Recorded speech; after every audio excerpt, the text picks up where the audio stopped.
মিত্ৰতাটো হল কিয় ভাঙিল কিয়? মুছলমান য'ত 90% আছে মিয়া মুছলমান, সেই চিট কেইটাৰ কাৰণে নহয় জানো? তাৰমানে দুইটা পাৰ্টিৰ এতিয়া ভোট বেংক হৈছে মিয়া মুছলমান। আমাক তেওঁলোকে পাহৰিল। যদি কাজিয়াখন যোৰহাট ডিব্ৰুগড়ক লৈ লাগিলেহেঁতেন মনটো ভাল লাগিলহেঁতেন। কাজিয়াখন জনীয়া বাগবৰক লৈ লাগি আছে। গতিকে ই কি প্ৰমাণ কৰিছে যে খিলঞ্জীয়া ভাৰতীয় সনাতনী মানুহে এবাৰ 100% বিজেপিক ভোট দিব, তেওঁলোকৰ তাত জাগা নাই। যি 22টা চিটত আমি যাব নোৱাৰো তাতে তেওঁলোকে খোৱা কামোৰা কৰি আছে। সেইকাৰণে আমি তাত আমি বহুত কমেণ্ট দি লাভ নাই, কাৰণ সেই চিট কেইটা আমাৰ নহয়। আপুনি কৈছে খোৱা কামত লাগিছে, তেওঁলোকৰ ভিতৰৰ পৰা ইতিমধ্যে কাজিয়া দেখা গৈছে।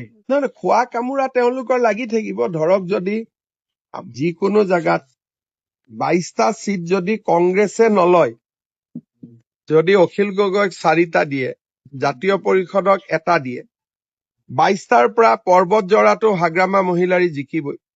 গতিকে 22টাৰ পৰা কেইটা কমি গল? 6টাটো কমিয়ে গল। 6টা কমি যোৱাৰ লগে লগে 16টা হল। লিডাৰ অফ অপজিশ্যন পোষ্টটো পাবৰ কাৰণে তেওঁলোকে 6টা খিলঞ্জীয়া চিট জিকিব লাগিব। আৰু আজি কংগ্ৰেছৰ কাৰণে এইটো সহজ নহয়।